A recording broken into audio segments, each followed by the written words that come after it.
കൂട്ടുകാർക്ക് നല്ലൊരു ദിവസം ആശംസിച്ചുകൊണ്ട് നമുക്ക് നേരെ ഉണ്ണിമോടെ അയ്യപ്പസ്വാമിയുടെ ഇന്നത്തെ നല്ലൊരു വിശേഷം കേട്ടാലോ. ആദ്യമായി കാണുന്നവരാണെങ്കിൽ ചാനൽ ഇഷ്ടപ്പെട്ട ഒന്ന് സബ്സ്ക്രൈബ് ചെയ്യാൻ മറക്കരുതേ. അതോടൊപ്പം തന്നെ കണ്ടുകൊണ്ടിരിക്കുന്ന എല്ലാവരുടെ സപ്പോർട്ടിലേക്കും തുടർന്നും പ്രതീക്ഷിച്ചുകൊണ്ട് നമുക്ക് നേരെ നമ്മുടെ വിശേഷത്തിലേക്ക് അങ്ങോട്ട് പോയാലോ. അങ്ങനെ ഇന്നത്തെ വിശേഷത്തില് ഗിരിദേവനും ഉണ്ണിമോളും ബാബയും അന്നപൂർണേശ്വരി ദേവിയുടെ ക്ഷേത്രത്തിലേക്ക് എത്തിയിരിക്കുകയാണ്. അവിടെ വന്നു കഴിഞ്ഞപ്പോ ഉണ്ണിമോൾക്ക് എന്തെന്നില്ലാത്ത സന്തോഷമാണ്. ഉണ്ണിമോള് പറഞ്ഞു, ഞാൻ ആദ്യമായിട്ട് ഇവിടെ വന്നേ.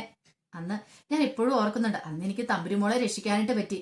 പിന്നീട് വന്നപ്പോഴോ അന്ന് ആ തമ്പുരുമോളെ രക്ഷിച്ചതിന്റെ ഫലമായിട്ട് എനിക്ക് അയ്യപ്പസ്വാമിക്ക് അണിയാനുള്ള ആടയാഭരണങ്ങളൊക്കെ കിട്ടി.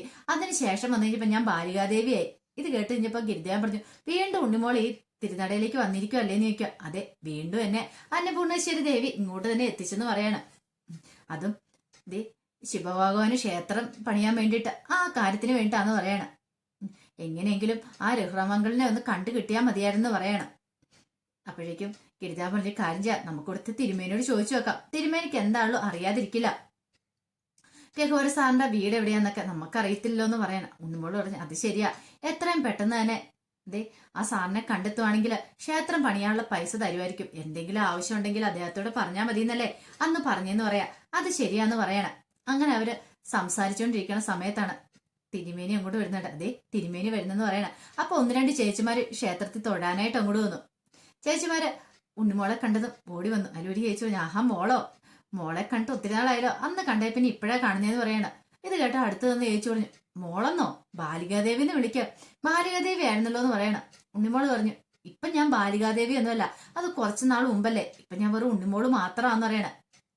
എന്നെ ഉണ്ണിമോളെന്ന് വിളിച്ചാമെന്ന് പറയാം. അല്ല മോൾക്ക് സുഖമാണെന്ന് ചോദിക്കും. സുഖം ആന്റി എന്നൊക്കെ പറയാണ്. അങ്ങനെ ഒരു കുശലാന്വേഷണം ഒക്കെ നടത്തിയിട്ട് അങ്ങോട്ട് പോവാണ്.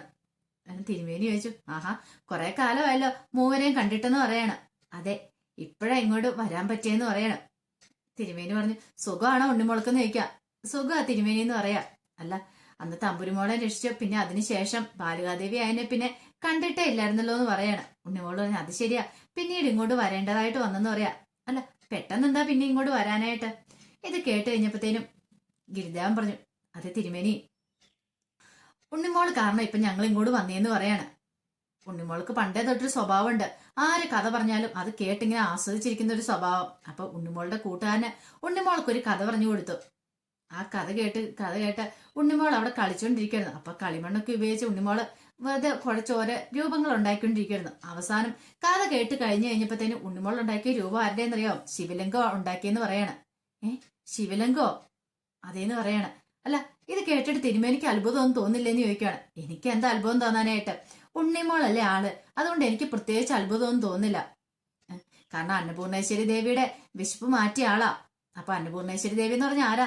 സാക്ഷാൽ പാർവതി ദേവി തന്നെയാ. അപ്പൊ ഭാര്യയുടെ വിശപ്പ് മാറ്റി കഴിഞ്ഞിട്ടുണ്ടെങ്കിൽ ശിവഭഗവാൻ പിന്നെ അനുഗ്രഹിക്കാതിരിക്കും ഉണ്ണിമോളെ. അതുകൊണ്ടാണ് ശിവലിംഗം ഉണ്ടാക്കിയെന്ന് പറയാം. ഇത് കേട്ടപ്പോ ഉണ്ണിമോള് പതുക്കുകയും ചിരിക്കുക. ഉണ്ണിമോൾക്ക് എന്തെന്നില്ലാത്ത സന്തോഷം തോന്നി. പെട്ടെന്ന് ഗിരിദേവൻ പറഞ്ഞു, ശിവലിംഗമൊക്കെ ഉണ്ടാക്കി അത് പ്രതിഷ്ഠ നടത്തി. പക്ഷെ ഒരു പ്രശ്നമുണ്ട്, അവിടെ ഒരു ക്ഷേത്രമില്ലാന്ന് പറയണം. മഴയും വെയിലും എല്ലാം കൊണ്ടാ ശിവലിംഗം ഇങ്ങനെ ഇരിക്കുക. അപ്പൊ ഒരു ക്ഷേത്രം പണിയണമെന്ന് പറയാം. ഇത് കേട്ട് കഴിഞ്ഞപ്പോ പെട്ടെന്ന് തന്നെ തിരുമേനി ചോദിച്ചു, ക്ഷേത്രം പണിയാനോ? അത് തിരുമേനി, ഒരു ക്ഷേത്രം പണിയണമെന്ന് പറയാം. അല്ല ക്ഷേത്രം പണിയാനുള്ള തീരുമാനം ആരാ എടുത്തേ? അത് ഞങ്ങളാന്ന് പറയണ. നിങ്ങളോ? നിങ്ങൾ വെറും കുട്ടികളല്ലേന്ന് ചോദിക്കും. അതിങ്ങനെയാ, നിങ്ങക്ക് ക്ഷേത്രത്തെ കുറിച്ച് എന്തേലും അറിയാവോ? ഇത് കുട്ടിക്കളിയല്ല, ഒരു ക്ഷേത്രം എന്ന് പറഞ്ഞാൽ അതിൻ്റെതായ കണക്കും കാര്യങ്ങളും എല്ലാം ഉണ്ടെന്ന് പറയണം. ഉണ്ണിമോളൊക്കെ ആകെപ്പാടെ സങ്കടമായിപ്പോയി. ഉണ്ണിമോൾ എന്ത് ചെയ്യണമെന്ന് അറിയാതെ ഭാവയും ഗിരിദേവനും ഇങ്ങനെ മാറി മാറി നോക്കുകയാണ്. ഇത് കേട്ട് കഴിഞ്ഞപ്പോ ഗിരിദേവൻ പറഞ്ഞു, അതെന്താ തിരുമേനി, ഞങ്ങൾക്ക് ക്ഷേത്രം പണിയിപ്പിച്ചു കൂടെന്ന് ചോദിക്കുക. അല്ല ഗിരിദേവൻ ക്ഷേത്രത്തെ കുറിച്ച് എന്തറിയാന്ന് ചോദിക്കുകയാണ്. ഇത് കുട്ടിക്കളിയല്ലെന്ന് പറയും. ഇത് കേട്ട് കഴിഞ്ഞപ്പോഴത്തേനും ഗിരിദേവൻ പറഞ്ഞു, തിരുമേനി എനിക്ക് അറിയാവുന്ന കാര്യങ്ങളൊക്കെ ഞാൻ പറയാം. ക്ഷേത്രം നമ്മളെ സംരക്ഷിക്കുന്ന അല്ലെങ്കിൽ രക്ഷിക്കുന്ന എന്താണോ അതാണ് ക്ഷേത്രം. നമ്മെ നാശത്തിൽ നിന്ന് രക്ഷിക്കുന്ന ഒന്ന്. അതായത് ക്ഷേത്രം എന്ന് പറഞ്ഞാൽ ഞാനാണ്, അല്ലെങ്കിൽ ഉണ്ണിമോളാണ്, അല്ലെങ്കിൽ തിരുമേനിയാണ്. അതുപോലെ തന്നെ ക്ഷേത്രം എന്ന് പറഞ്ഞാൽ ദേഹമാണ്. ദേഹം എന്ന് പറഞ്ഞാൽ അതിന്റെ ഗർഭഗൃഹം എന്ന് പറഞ്ഞാൽ ശിരസാണ് ക്ഷേത്രത്തിന്റെ. അതുപോലെ തന്നെ അകത്തെ ബലിവട്ടം എന്ന് പറഞ്ഞാൽ മുഖമാണ്. മണ്ഡപം കഴുത്താണ്. നാലമ്പലം കൈകളാണ്. പുറത്തെ പ്രദക്ഷിണ വഴി കുഷ്യസ്ഥാനമാണ്. അതുപോലെ തന്നെ പുറമതിലുകളൊക്കെ മുട്ടുകളാണ്. ഗോപുരങ്ങൾ പാദമാണ്. എങ്ങനെ ഇതെല്ലാം കൂടിയതാണ് ക്ഷേത്രം എന്ന് പറഞ്ഞ്. എനിക്ക് ക്ഷേത്രമുണ്ട്, അതുപോലെ തന്നെ തിരുമേനിക്ക് ക്ഷേത്രമുണ്ട് എന്നിങ്ങനെയെല്ലാം പറയാണ്. ഇതെല്ലാം കേട്ട് കഴിഞ്ഞപ്പോഴത്തേന് തിരുമേനി അന്തം വിട്ട് ഇങ്ങനെ നോക്കി നിൽക്കുക ഗിരിദേവനെ. പിന്നീട് പറഞ്ഞു, അതെ, ഗിരിദേവൻ കുട്ടിയാന്ന് പറയുന്നതിൽ അർത്ഥമില്ല. ഗിരിദേവൻ കുട്ടിയൊന്നുമല്ല. അതെ, വലിയ ആൾക്കാർക്ക് പോലും അറിയത്തില്ലാത്ത കാര്യങ്ങളാണ് ഗിരിദേവൻ അറിയുന്നത്. ഒരു കാര്യം എനിക്ക് ഉറപ്പായി, ഗിരിദേവൻ ഉറപ്പായിട്ട് ക്ഷേത്രം പണിയാനായിട്ട് സാധിക്കുമെന്ന് പറയാണ്. ക്ഷേത്രത്തെ കുറിച്ചുള്ള എല്ലാ കാര്യങ്ങളും ഗിരിദേവൻ അറിയാന്ന് പറയാണ്. ഇത് കേട്ട് കഴിഞ്ഞപ്പം പെട്ടെന്ന് ഉണ്ണിമോള് പറഞ്ഞു, അതൊക്കെ ശരി തന്നെയാ തിരുമേനി, പക്ഷെ എങ്കിൽ ഒരു കാര്യമുണ്ട്, ക്ഷേത്രം പണിയാനുള്ള പണം വേണം. ഇത്തിരി തുകയൊന്നും പോരാ, കുറെ പൈസ വേണമെന്ന് പറയാം. ഇപ്പൊ ഞങ്ങളെ കൊണ്ട് കൂട്ടിയാലൊന്നും കൂടത്തില്ല, ഞങ്ങൾ കുട്ടികളല്ലേ, ഞങ്ങൾ ഇതിന് മാത്രം പൈസ എവിടെ ഉണ്ടാക്കണേ, അതുകൊണ്ട് ഞങ്ങൾ ഇങ്ങോട്ട് വന്നേന്ന് പറയാണ്. ഇങ്ങോട്ട് വന്നോ? അതെന്തിനാ? അല്ല, അന്ന് ഞാൻ ആദ്യം വന്ന സമയത്ത് തമ്പുരുമോളെ രക്ഷിച്ചായിരുന്നല്ലോ. അപ്പൊ തമ്പുരുവിന്റെ അച്ഛൻ രഘുവരൻ സാർ ഒരു കാര്യം പറഞ്ഞിട്ടുണ്ടായിരുന്നു, എന്തെങ്കിലും ആവശ്യം ഉണ്ടെങ്കിൽ വന്ന് പറയണമെന്ന്. അതാ ഞങ്ങള് ഇങ്ങോട്ട് വന്നേന്ന് പറയണം. ഒരു പക്ഷെ അദ്ദേഹത്തോട് പറഞ്ഞിട്ടുണ്ടെങ്കിൽ ക്ഷേത്രം പണിയാനുള്ള പൈസ തരുമായിരിക്കും. പക്ഷെ ഈ അദ്ദേഹത്തിന്റെ വീട് എവിടെയാന്ന് ഞങ്ങൾക്ക് അറിയത്തില്ല എന്ന് പറയാണ്. ഇത് കേട്ടൻ തിരുമേനി ഒന്ന് ആലോചിച്ചു. ആ ശരിയാ, നല്ല കാര്യം തന്നെയാ. ഒരു കാര്യം ചെയ്യാം, ഞാനേ ഓട്ടോക്കാരൻ ഭാസ്കരനെ വിളിക്കാം, അദ്ദേഹത്തിന്റെ ഓട്ടോ കയറ്റി നിങ്ങളെ വിടാം. ഗേറ്റിന് മുന്നിൽ കൊണ്ടേ അദ്ദേഹം വണ്ടി നിർത്തിക്കോളൂ, ഞാൻ പറഞ്ഞു വിടാന്ന് പറയാണ്. അവിടെ ചെന്നിട്ടുണ്ടെങ്കിൽ രഘുവരൻ സാറിനെ കാണാൻ പറ്റുമോ അല്ലേന്ന് ചോദിക്കുകയാണ്. ഇത് കേട്ടപ്പം തിരുമേനി പറഞ്ഞ് കാണാൻ പറ്റും, പക്ഷെ അദ്ദേഹത്തിന് മോളെ കാണാൻ പറ്റില്ലെന്ന് പറയാണ്. മോളെ കാണാൻ പറ്റത്തില്ലേ? അപ്പൊ ഗിരിദേവനും മാവയും പരസ്പരം നോക്കുവാണ്. ഉണ്ണിമോൾക്ക് എന്താ കാര്യമൊന്നും പിടികിട്ടിയില്ല. ഉണ്ണിമോള് ചോദിച്ചാൽ അതെന്താ തമ്പുരുമോളെ കാണാൻ പറ്റാത്ത എന്താന്ന് ചോദിക്കാം. തമ്പുരു മിസ്സിംഗ് ആന്ന് പറയണേ. മിസ്സിങ്ങോ? ഉണ്ണിമോള് ഇത് മാത്രം ഞെട്ടിപ്പോയി. പിന്നീട് തിരുമേനി പറഞ്ഞു, അതെ, ഈ തമ്പുരുമോളെന്ന് പറഞ്ഞിട്ടുണ്ടെങ്കിൽ പാട്ടുകാരി മാത്രമല്ല, ആളെല്ലാ കാര്യത്തിലും നല്ല കഴിവുള്ള കുട്ടിയായിരുന്നു. നൃത്തത്തിൽ നല്ല കഴിവ് തന്നെയായിരുന്നു. എല്ലാ വെള്ളിയാഴ്ച ഇവിടെ വരുമായിരുന്നു.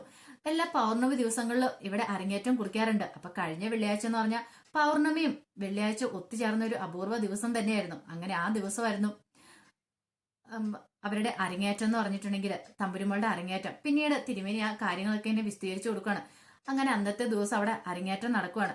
ആദ്യത്തെ അരങ്ങേറ്റം തന്നെ ആ തമ്പുരുമോളുടെ ആയിരുന്നു. അങ്ങനെ തമ്പുരുമോൾ നന്നായിട്ട് നൃത്തം ചെയ്യുവാണ്. അപ്പൊ തമ്പുരുമോള് നൃത്തം ചെയ്ത് കഴിഞ്ഞ് ഇറങ്ങി ഇങ്ങനെ നിൽക്കുന്ന സമയത്ത് അടുത്ത കുട്ടി കയറി.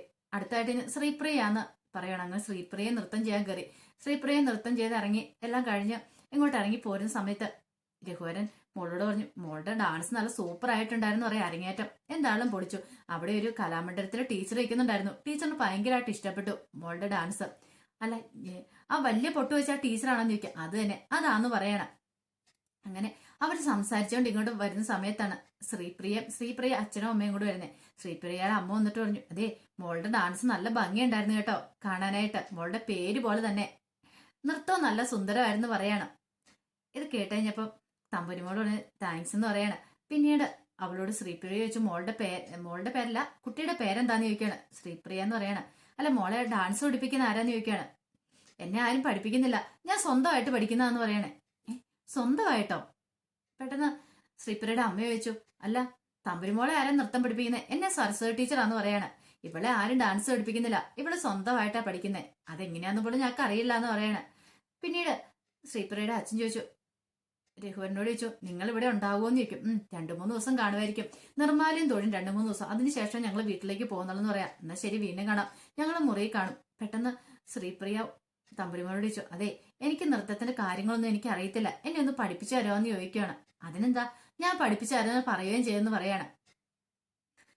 പിന്നീട് തിരുമേനി പറഞ്ഞു, അങ്ങനെ 2-3 ദിവസം അവരുണ്ടായിരുന്നു. ഈ സമയത്ത് തമ്പുരുമോള് ശ്രീപ്രിയനെ നൃത്തത്തിന്റെ ചുവടുകളും കാര്യങ്ങളും ഒക്കെ ഇങ്ങനെ പഠിപ്പിച്ചു കൊടുക്കുന്നുണ്ടായിരുന്നു. ഈ സമയത്ത് ശ്രീപ്രിയയുടെ അച്ഛനും അമ്മയും കൂടെ അങ്ങോട്ട് വരുവാണ്. അങ്ങനെ അവര് തമ്പുരിന്റെ അടുത്ത് ഇങ്ങനെ സംസാരിച്ചുകൊണ്ടിരിക്കുകയാണ്. തമ്പുരിന്റെ അടുത്ത് സംസാരിച്ചുകൊണ്ടിരിക്കുന്ന സമയത്ത് തമ്പുരു ഓരോ ചുവടുകൾ ഇങ്ങനെ ശ്രീപ്രിയക്ക് പറഞ്ഞു കൊടുത്തോണ്ടിരിക്കുക. നൃത്തം എന്താന്നും അങ്ങനെ എന്തൊക്കെ കാര്യങ്ങളെല്ലാം പറഞ്ഞു കൊടുത്തോണ്ടിരിക്കുക. പിന്നീട് തമ്പുരു അവരുടെ അമ്മയോട് ചോദിച്ചു, അല്ല, എങ്ങനെ ഈ ശ്രീപ്രിയ എങ്ങനെ നൃത്തം പഠിച്ചേ? അല്ല, ആര് ഡാൻസ് കളിക്കുമെന്ന് ചോദിക്കുകയാണ്. ഇല്ല, ഞാൻ നൃത്തം അഭ്യസിച്ചിട്ടില്ല എന്ന് പറയും. കളിക്കത്തേ ഇല്ല, ഞാൻ കളിക്കത്തില്ല എന്ന് പറയണ. അതെ, എന്റെ അമ്മ പാട്ട് പാടും, അങ്ങനെയാണ് എനിക്ക് പാട്ട് പാടാനുള്ള കഴിവ് കിട്ടിയത്. അത്യാവശ്യം ഡാൻസ് ചെയ്യുകയും ചെയ്യുമെന്ന് പറയണ. പക്ഷെങ്കില് അങ്ങനെയാണ് ശ്രീപ്രിയയുടെ അമ്മയിൽ നിന്നല്ലാതെ പിന്നെ ഇങ്ങനെ ശ്രീപ്രിയക്ക് ഈ കഴിവ് കിട്ടിയെന്ന് ചോദിക്കാം. അതൊന്നും അറിയത്തില്ല, ഒരു പക്ഷെ അതൊക്കെ ഭഗവാന്റെ കടാക്ഷമായിരിക്കും എന്ന് പറയണം. അപ്പോഴേക്കും ശ്രീപ്രിയയുടെ അച്ഛൻ അവിടെ നിന്ന് ശ്രീപ്രിയയുടെ അമ്മേനെ ഇങ്ങനെ നോക്കുവാണ്. നോക്കി കഴിയുമ്പോഴത്തേനും അവരങ്ങോട്ട് എഴുന്നേറ്റ് പോയി. അവരുടെ ഉള്ള എന്തോ ഒരു കള്ളക്കളി, എന്തോ ഒരു സംഭവം ഉണ്ട്. ഈ സമയം തമ്പുരുവോ ശ്രീപ്രിയ ഇതൊന്നും അറിഞ്ഞിരുന്നില്ല.